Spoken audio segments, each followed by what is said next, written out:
The music stopped the moment Berry Gordy walked through the door. June 15, 1968, 2:47 p.m.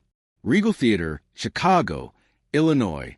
The Jackson 5 were running through soundcheck for their third live performance since signing with Motown 6 weeks ago. 2,000 seats sold out for tonight's show.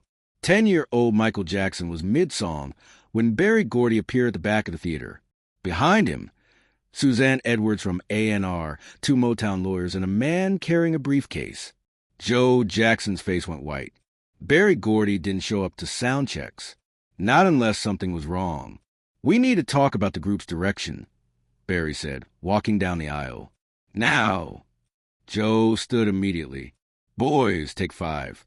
Go backstage." Michael started to leave with his brothers.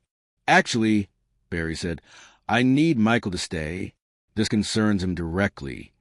10-year-old Michael froze. Adults never needed him to stay for business talk. If you are enjoying this story, please subscribe to support the channel. Berry Gordy didn't waste time. "Joe, we've been tracking audience response at your shows. Indianapolis, Detroit, here in Chicago." He paused. "The energy is good. The harmonies are tight. But there's a problem." He looked directly at Michael. "Michael, you're too young to be the front man of a Motown group." Michael's stomach dropped. "The industry isn't ready for a 10-year-old lead singer," Berry continued. "It reads as gimmick, not credible. Jermaine is 13, almost 14. He looks the part. He can be marketed as a teen heartthrob." Joe Jackson's voice came out hard. "Berry, you heard him at the audition. You said he was once in a generation. And I meant it, but I'm running a business, not a talent show."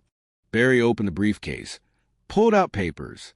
"Starting tonight, Jermaine takes lead vocals on all songs. Michael, you'll step aside. Backup vocals, harmonies. You'll still perform, but Jermaine is the star now." Michael's voice came out small. "But you said I was special.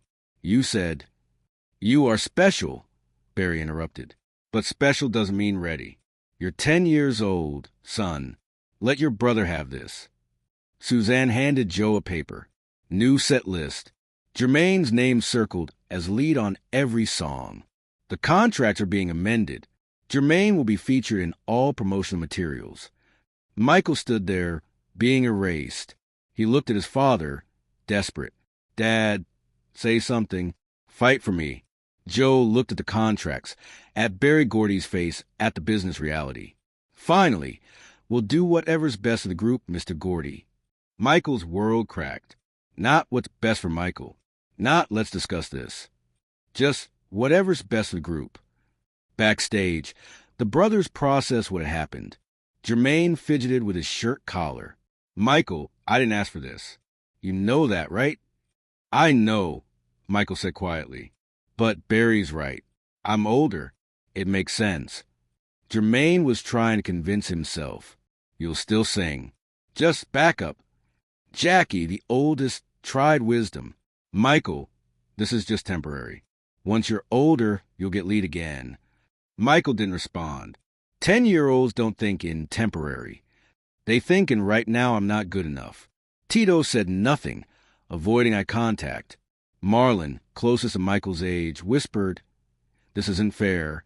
"Doesn't matter if it's fair," Michael said. Even at 10, he was learning. Fair doesn't exist. At 10 years old, Michael Jackson learned several things that afternoon. Love is conditional. Berry Gordy loved his talent, until business required otherwise. You could be chosen, then unchosen. He'd been Motown's unprecedented discovery for 6 weeks. Sacrifice yourself for the group. Joe's message was clear. Your feelings don't matter, only the group's success. Being special isn't enough. These lessons would echo for 40 years. Every relationship Michael would have, every woman he'd try to love, would crash against these truths learned at 10. In 1994, Lisa Marie Presley would ask him to choose her over Neverland, over the image, over performance. He couldn't, because at 10 he learned you step aside when asked. In 1996, Debbie Rowe would offer to give him children, ask for nothing in return. He'd accept, because at 10 he learned love means sacrifice, And if someone's willing to sacrifice for you, you take it. But that was decades away. Right now, it was 5:30 p.m., and Michael was learning his new place. Jermaine practiced lead vocals. Michael stood him back, singing harmonies. His voice, the voice that made Berry Gordy cancel his afternoon 6 weeks ago, was now background music. Joe watched, approving. Jermaine, stronger on the chorus. Michael, softer. You're drowning him out. Michael made himself quieter. At 6:45 p.m., Michael sat alone in the dressing room, looking at himself in the mirror, still in his performance outfit, matching uniform with his brother's. But now he wasn't the star. He was the backup. What did I do wrong? He thought. I sang the same way. I felt the music the same way. What changed? Nothing changed except what was convenient for adults. His mother found him at 7:15 p.m. Baby, you okay? Catherine Jackson asked. Yes, Mama, Michael lied. Catherine sat beside him. I know what your father said, about doing what's best for the group. Pause. But you know what? Sometimes the group is wrong. Sometimes what's best for everyone else isn't best for you. Then why do I have to do it? Michael asked desperately. Catherine had tears in her eyes. Because that's what this family requires. And I'm so sorry, baby. I'm so sorry. Even Mama couldn't protect him. Even she said he had to step aside. 8 p.m. Showtime. 2,000 people screaming in the Regal Theater. The Jackson Five took the stage. Jermaine front and center. Michael to the left, backup position. The first song started. Jermaine sang lead. He was good, really good. The crowd loved it. Michael sang his harmonies perfectly. Hit every note. Did exactly what he was told. And inside, something was dying. The joy of performing, the thing that made him feel alive, was being murdered by obedience. Midway through the set, song number 4, a ballad Jermaine was struggling with. The notes were too high. Jermaine's voice cracked on the chorus. The crowd noticed. Energy dipped. Joe Jackson watched from stage left, worried. Berry Gordy watched from the VIP box, concerned. Jermaine tried again, cracked again. He was sweating, panicking. And then Michael did something no one expected. He stepped forward, not to the microphone, just forward, into the light. Jermaine was still singing, still struggling. Michael didn't take over. Didn't grab the mic, didn't violate the order he'd been given. He did something subtler, something that would haunt him for 40 years. He made Jermaine look good. Michael adjusted his harmony, shifted it lower, supporting Jermaine's struggling voice. He added a counter melody that made Jermaine's crack sound intentional, jazzy. He moved slightly, drawing audience attention to Jermaine, not himself. Everything about his performance said, "Look at my brother.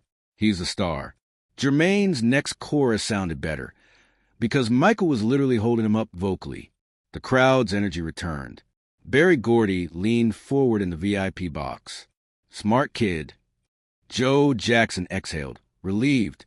But no one saw what was happening inside Michael. He wasn't saving performance. He was learning to erase himself. He was learning that love means making others shine while you disappear. He was learning that being good means sacrificing what makes you special. For the rest of the concert, every time Jermaine struggled, Michael compensated. Every time the crowd's energy dipped, Michael adjusted. He wasn't performing anymore. He was managing Jermaine's performance. At 10 years old, he was becoming what he'd be for the rest of his life. The person who makes everyone else's dreams come true while his own slowly die. The crowd thought Jermaine was incredible. They barely noticed Michael, which was exactly what Michael was ensuring. Backstage, Berry Gordy said to Suzanne Edwards, "The kid's a team player. That's good. That's what we need." "He's also making Jermaine look better than Jermaine actually is," Suzanne observed. "Even better. Means the group will work." Joe Jackson said to Catherine, "See? Michael's fine. He's adjusting." "He's not adjusting," Catherine said quietly. "He's disappearing." Joe didn't hear her, or didn't want to. Song number 8, The Closer. Jermaine took lead on what should have been Michael's song. The song Michael auditioned with. The song that made Berry Gordy stop everything. Now it was Jermaine's. Michael could have sabotaged, could have outshined, could have stepped forward and shown everyone what they were missing. Instead, he stepped back further, made himself even smaller, sang even quieter. Why? Because at 10 years old, Michael Jackson learned a lesson that would destroy every romantic relationship he ever had. If you love someone, you erase yourself to make them happy. The performance ended. Standing ovation. 2,000 people screaming. Jermaine took a bow. The crowd went wild. Michael stood in the back, clapping for his brother. He was smiling. The smile didn't reach his eyes. Backstage, Berry Gordy congratulated the family. Jermaine, you were fantastic. A real star. To Michael, and you, young man, showed real maturity tonight, being a team player. That's what Motown is about. Michael nodded, said thank you. Inside, he was learning. Maturity equals self-erasure. Being a team player equals not matching. Jermaine was genuinely grateful. Michael, thank you for the backup. You made me sound so good. That's what brothers do, Michael said. But it wasn't what brothers do. It was what Michael does. What Michael would always do. Step aside. Make others look good. Disappear. Later, Katherine Jackson found Michael alone. Baby, what you did tonight, that was beautiful. Michael's voice held hope. Really? You sacrificed yourself for your brother. That's real love. And there it was, the equation that would ruin him. Sacrifice equals love. Stepping aside equals caring. Erasing yourself equals being good. In 1984, Brooke Shields would ask Michael to be real with her to drop the image. He couldn't, because at 10 he learned the image is more important than the individual. In 1994, Lisa Marie Presley would demand he choose her or the machine. He couldn't choose her, because at 10 he learned you sacrifice yourself for the group, not the other way around. In 1996, Debbie Rowe would offer to have his children, ask for nothing. He'd accept, because at 10 he learned if someone's willing to erase themselves for you, that's love. Throughout his life, Michael would create elaborate romantic gestures, songs, dedications, public declarations. But he could never sustain actual intimate relationships. Because at 10 years old, he learned love is performance, sacrifice is devotion, and stepping aside is what good people do. June 15, 1968, 11:30 p.m. Backstage at the Regal Theater. The venue was empty now. Everyone had gone home. Michael sat alone in the dressing room, still in his performance outfit, looking at the set list with Jermaine's name circled as lead singer. Today, I learned what love costs, he thought. It costs you your voice, your specialness, your joy, and everyone tells you that's beautiful. That's sacrifice. That's maturity. But it doesn't feel beautiful. It feels like dying. This moment would be praised for years. Berry Gordy would tell the story. Michael Jackson, even at 10 years old, was a consummate professional, a team player. Joe Jackson would use it as a lesson. Be like Michael, put the group first.